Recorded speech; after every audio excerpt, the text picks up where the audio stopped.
Assalamu alaikum. As he said, my name is Amir Sulaiman, and I'm a visitor here. And so I would like to thank you for having me.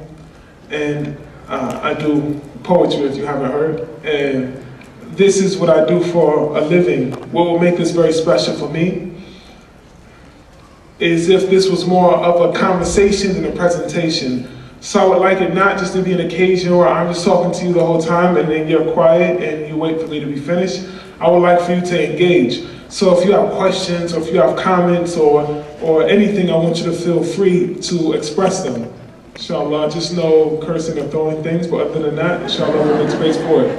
Is that okay with you? Okay, this is something that I desire from you, and I want to give you some poetry, inshallah, and so we'll trade. Now, I tell you what usually happens is, I come, I give this little thing I just said, right? And then people say, oh yes, we'll do that, that's great, that's nice. And then, you know, people for one reason or another won't ask questions sometimes, and then afterwards there's a long line of questions, like after the event. And I would think, like, subhanAllah, maybe some other people would have benefited from those questions if you would have asked them out loud in front of everyone. So, I'm gonna ask again. Everybody's good with the whole open forum thing, and we're gonna talk with each other. If you don't have a question, you don't have a question. I can't make you have a question. You know what I'm saying? If you have a question, I want you to feel free. I want you to feel obligated to do so, right? So everyone feel comfortable with that? Yeah. Okay. Okay, you said yes, and your word is your bond, and it's bad to lie.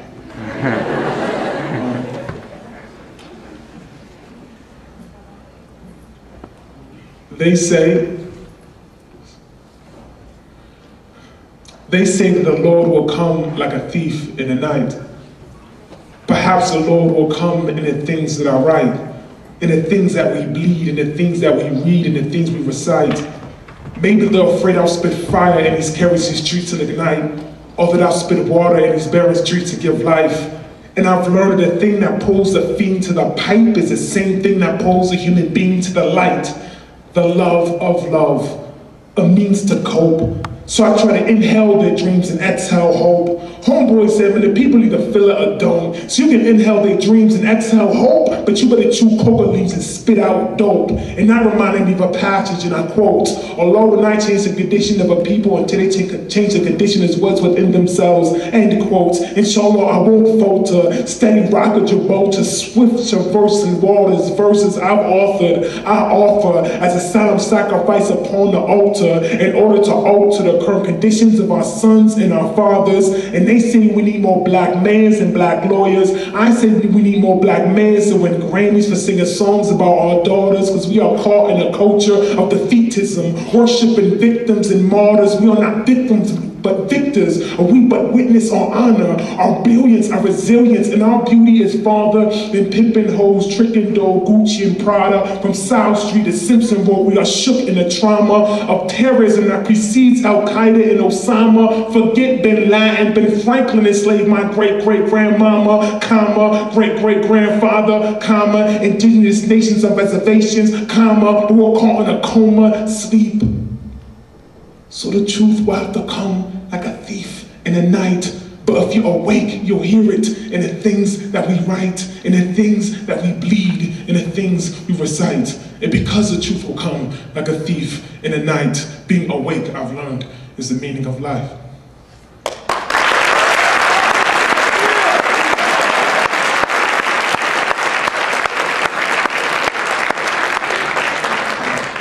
So this poem, that poem there is is actually the title poem of the album that I'm finishing up now. And I don't know if this is, I knew it, but this is maybe from our family's tradition in Christianity, but do you guys know this term, like a thief in the night, where this comes from? Right, the Bible. It is a reference to Jesus coming back, and his coming back is described that he'll come back like a thief in the night, which in some ways can be an ironic image because he's not usually described as a thief or like a criminal, right? But this terminology of it being at nighttime, I don't know if it necessarily means like it's going to be after Maghrib, but that means that it is a time when the people are sleeping, when the things are obscure. Like when the Lord says in the Quran, He talks about how He made the day and why He made the day and how He made the night and why He made the night. So the night is a time when things are obscure, and it is a time when the people are sleeping. So this great event will happen while many people are asleep. And many people will miss this event, not just this event in particular, but great spiritual occasions that are happening right now as we speak, as we hear right now. We miss these things because we are asleep. And so the objective, inshallah, is to remain awake, to remain looking for the thief in the night, looking for the miracles, looking for the return. So this is what this poem is about. But I've done some talking, so I would like to ask if there's any questions, comments, or concerns. If there's not, it's okay. But it's bad to lie. So you can raise your hand or you can just speak up. If not, I'll go on. How did I become a poet? It's a good question. I became a poet when I was very young. I began writing, and I thought it was something that everyone did. I didn't realize it was something like special that I was doing, so I thought that everyone, you know, like you go to school, you eat, you sleep, maybe you play some sports, you play video games, you write some poetry in your off time. I thought this is what everyone did. But after I became older, I realized that this wasn't the case, and that's when I realized that that the Lord had given me something special, and I started to take it more seriously and really try to become excellent at it. So what's the poem that you got in trouble when you shared it on the TV? Yeah, this poem is a poem, Danger. Maybe I'll do this poem right now. Sure. I'll do it right now. This poem, I'll tell you where this poem came from first, and then I'll do the poem, and I'll tell you about the response to it, inshallah. This poem was not shortly after 9/11, but it was a time when America, where I'm from, was getting ready to go to war with Iraq. And so there was a lot of tension in the Muslim world and even in the United States. But the thing that I was finding since 9/11, that people that I considered leaders in the Muslim community, they were constantly, when in front of a camera or in front of a microphone, constantly like apologizing and backpedaling and playing this very defensive role, as if they had committed some crime. And so they're constantly apologizing for themselves, or apologizing for the Muslim people, or apologizing for ayats of Quran, and things like this, and making up things, saying things like, jihad is never expressed in a military means. It means this inner struggle, and it's never talking about actually fighting anyone, which is just a lie. So it was very disappointing to me. So this issue of jihad became very crucial. So on one side I found the people saying that jihad was just about fighting. It was only about fighting and political power and dominating your enemies and economic strength. And then there were these people that were saying that jihad is just about praying and fasting and fighting your desires and waking up for Fajr and things like this. So I found both of these people deficient in their explanation. I found them leaving off part of this religion of ours, of Islam, and taking an extreme position. And I was not saying that it was one or the other, but it was both. Because if there was a person who was fighting outwardly and fighting his enemy, but he has not purified himself, say if he is fighting the greedy and he defeats the greedy, but he has not defeated the greed within himself, then when he is in power, he'll simply reinstate whatever he was fighting against. And we see this over and over and over again throughout history and even in our modern world. Similarly, so this person's jihad is just a vanity, it is amusement, it is falsehood, it is imaginary, it's nothing, useless. Similarly, this person who is, in his place of worship and is praying and fasting and searching for this spiritual enlightenment, but if this spiritual enlightenment does not cause him to hear the cries of the people dying on his doorstep or the people starving down the street, and does not cause him to change it with his hands, and if he cannot, to condemn it with his tongue, and if he cannot, to hate it in his heart, this is the weakest level of faith, then his spiritual enlightenment is vanity, it is nothing, it is falsehood, it is useless. And so what I find in our example, Rasulullah sallallahu alaihi wasallam, is combining both of these things in a sane, in a rational, in a humanitarian way, even if it was an inward struggle or if it was an outward struggle. So this is what this poem is about. And this poem has 4 reasons for being. Number 1, it is a poem of desperation. Number 2, it is a poem to remind those who would like to be reminded. Number 3, it is a poem to remind those who would like not to be reminded. And number 4, it is to inform those that don't know.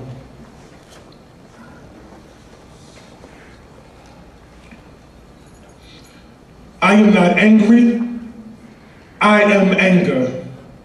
I am not dangerous, I am danger. I am abominable stress, idiotic, relentless. I'm a breath of vengeance. I'm a death sentence. I'm forsaken repentance to the beast and his henchmen, armed forces and policemen, a survivor of oil in prisons, until the cup runneth over with lost souls that wear oversized caps like blindfolds, shiny necklaces like lassos, dragging them into black holes. I may have to holler at Fidel Castro to get my other brother out of Guantanamo, and the innocents on death row is probably in the same proportion as the criminals in black robes that smack gavels, that smash homes, that smack gavels, that crack domes. Justice is somewhere between reading sad poems and 40 ounces of gasoline crash through the windows. Justice is between plans and action, between writing letters to congressmen and clapping a captain, between raising legal defense funds and putting a gun on a bailiff and taking a judge captive. It is between prayer and fasting, between burning and blasting. Freedom is between the mind and the soul. It's between the lock and the load, between the zeal of the young and the patience of the old. Freedom is between the finger and the trigger. It's between the page and the pen, between the grenade and the pen, between righteous anger and keeping one in the chamber. So what can they do with a man with a heart like Turner, a mind like Douglas, a mouth like Malcolm, and a voice like Chris? That's why I am not dangerous, I am danger. I am not angry, I am anger. I am abominable, stress, idiotic, relentless. I'm a breath of vengeance. I'm a death sentence. I'm forsaken repentance to the beast and his henchmen, politicians and big businessmen. I'm a teenage Palestinian, opening fire at an Israeli checkpoint, point blank, checkmate, now what? I'm an inmate, sharp shaped to the CO, earlobe to earlobe, cut short, case closed, now what? I am Sitting Bull with Colonel Custer's scalp in my hands. I am Sim K with his slave turner's blood on my hands. I am Jonathan Jackson handing a gun to my man. I am David with a slingshot and a rock. And if David lived today, he'd have a Molotov cocktail and a Glock. So I say down with Goliath. I say down with Goliath. But we must learn, know, write, read. We must kick, bite, yell, scream. We must pray, fast, live, dream, fight, kill, and die free.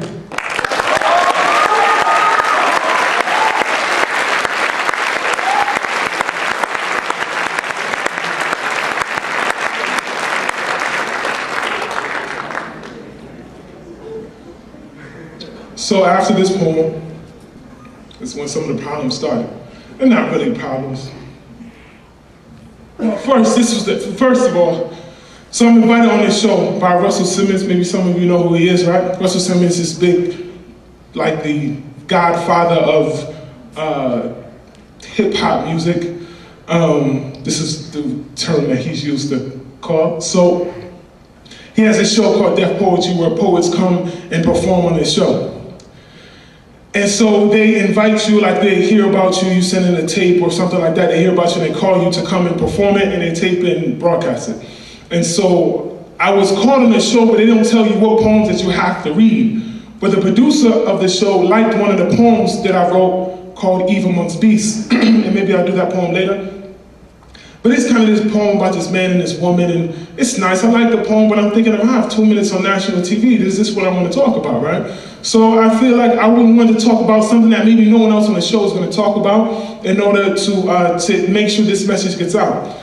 And so it was already a bit of a gamble, because just because they ask you to come doesn't mean that they'll actually put you on the air. Sometimes there's some people that come and perform and they don't like the poem and they just won't air it. So, you know, I'm weighing the pros and cons, like, you know, if I do this soft poem, they'll air me, and then next time I can do it once I get my foot in the door. You know, you can play these games with yourself, right? And so, but I decided just to go ahead and do this poem. Now, there was 3 poets that went before me, I think, the show opens up with a stand-up comic, right? So everybody's in a nice mood, laughy, jokey. And then the first three poets were these kind of, they did these kind of cutesy poems about relationships and stuff like, you know, don't you hate when men do this and like this type of stuff, right? So everybody's laughy, jokey, having a great time, right? And I'm thinking to myself, like, God, I'm gonna be the party pooper here, right? I'm gonna ruin the night for everyone. And so I have this poem, and the first thing I do is danger, and there's no really to warm up into danger. It starts off saying, I'm not angry, I'm angry, I'm not dangerous. So there's no way to like take it easy into the poem.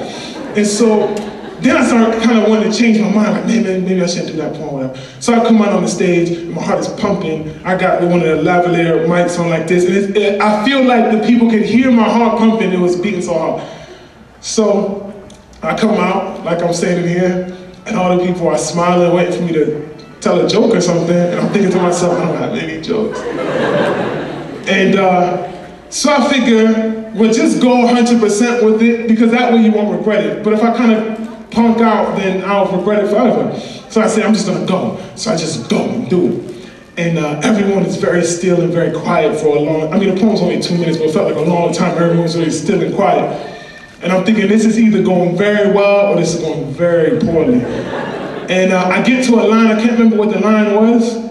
Some line, and then people like make a noise. And I was like, wow, this is going great.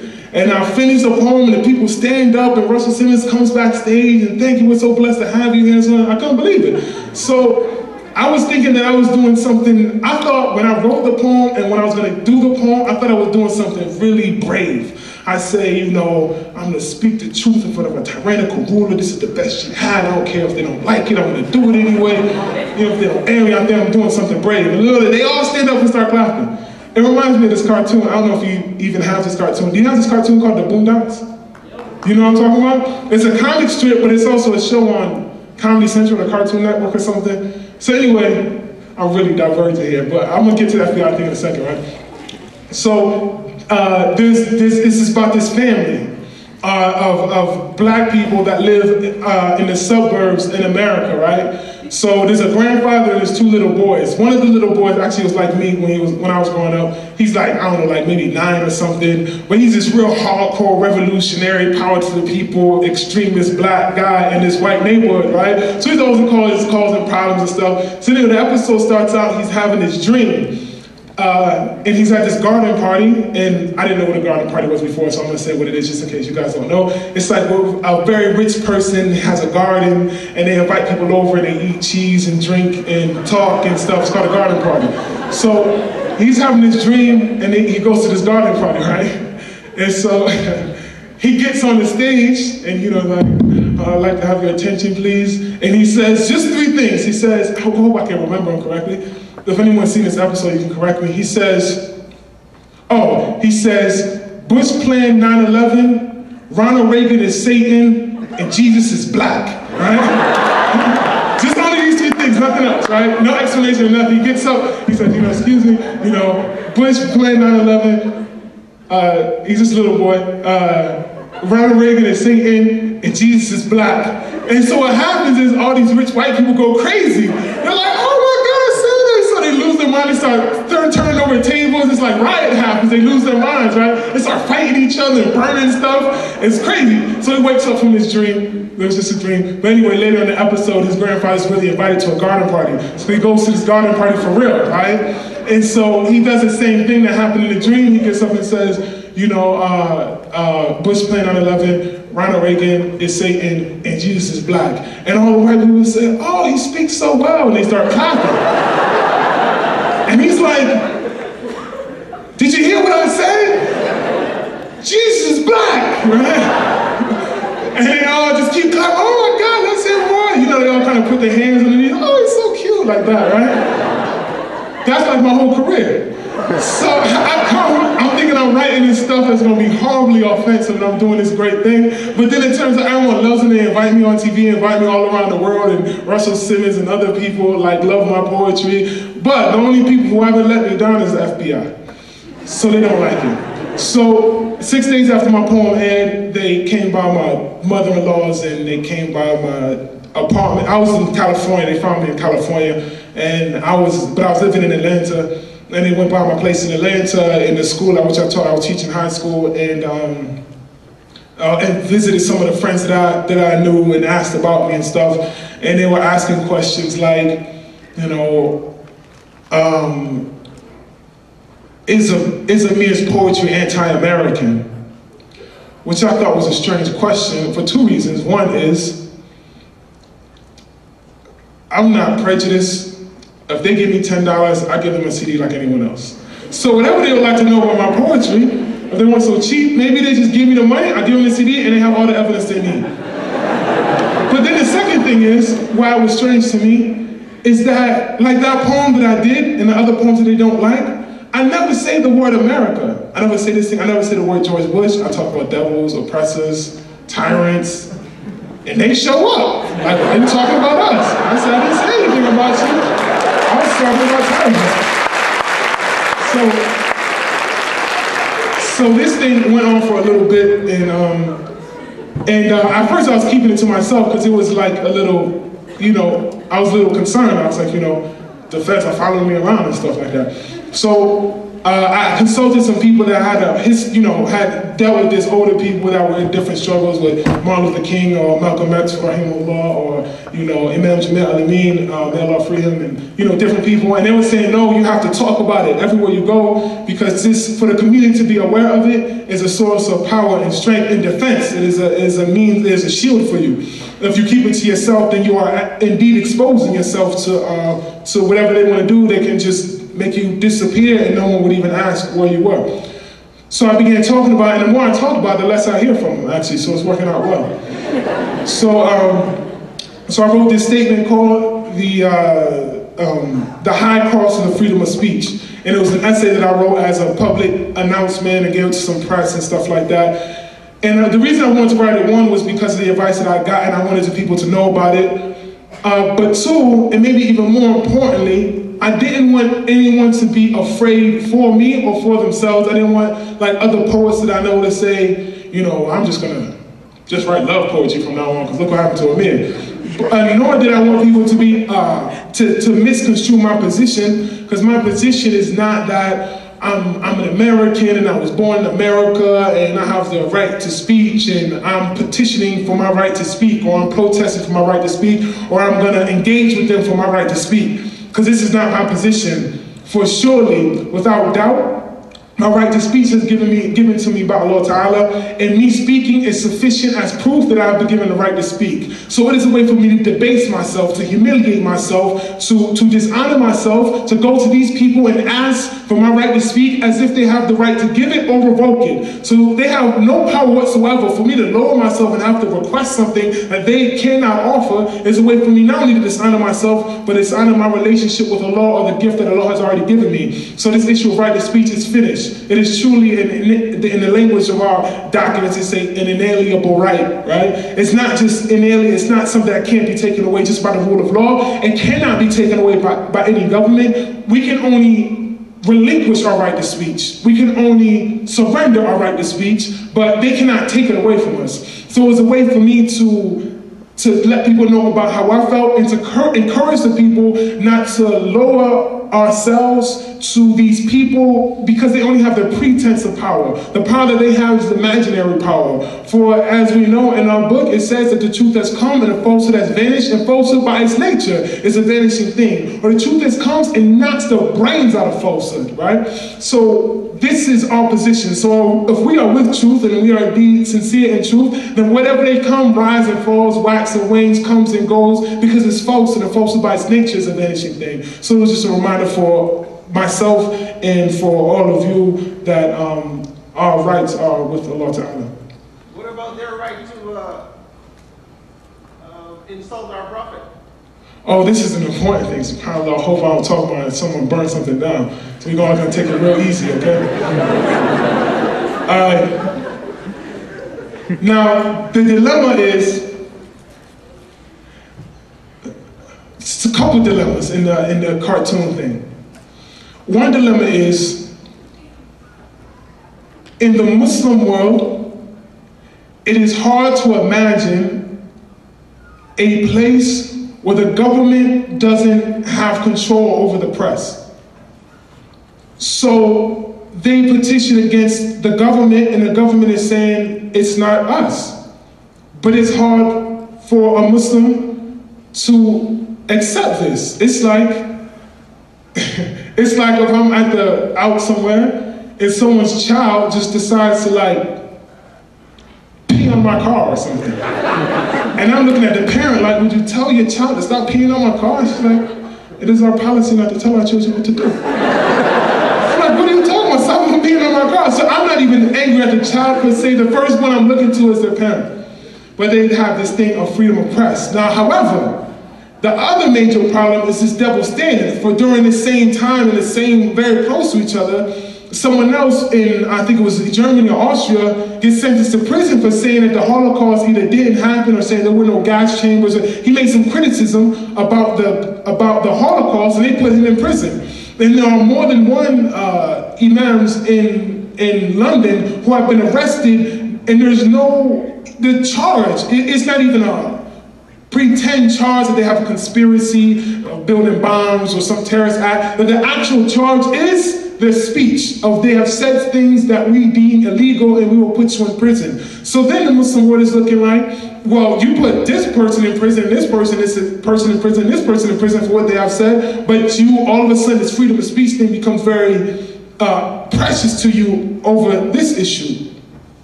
And this is very personal, this is my personal way of dealing with this thing. Where I grew up, I didn't grow up, I mean, there was an Islamic community, but I grew up in a place, like the school that I went to, there were no Muslims and only a very few black people. So there was a method by which to defend yourself from the racism, from the jokes, from the insults that they would give and still preserve your honor.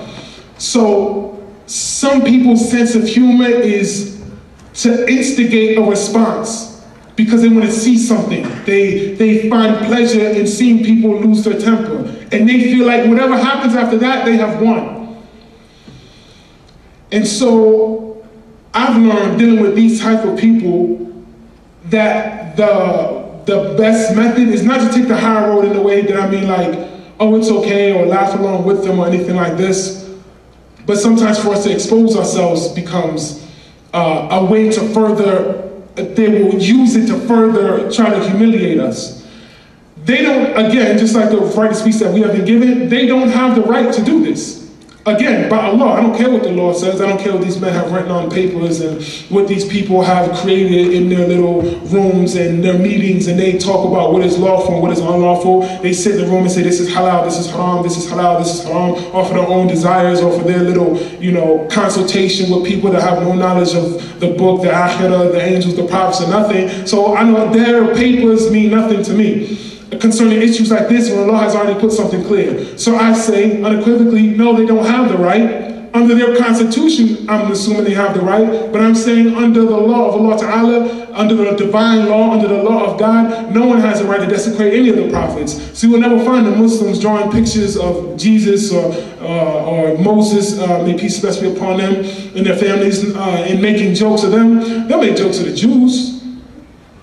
A lot of jokes of the Jews, but they won't make jokes about their prophet. And then they make jokes about the Muslims, but this is of a particular sensitivity. And the thing that the Western world can't understand is that the level of love and honor that we give the prophets, in particular Prophet Muhammad sallallahu alaihi wasallam, they can't understand. They don't have love like this for anyone. They don't even know what this type of love feels like. They can't understand a person that has died many years ago for you to draw a funny picture about him will cause you to want to kill someone. Now, they can't imagine what would make a person burn down a building because you made fun of someone that's been dead for 1,000 years. It's something that doesn't compute. And so there is these two mind states that are not, that don't know how to express these ideas to each other, and so it results in riots and things like that. And I don't criticize the people that rioted. That's not my position. I would not have, I did not riot. And again, I emphasize, I promise I did not riot. Disregard any video footage or any pictures. No, I'm sorry. No, I didn't riot.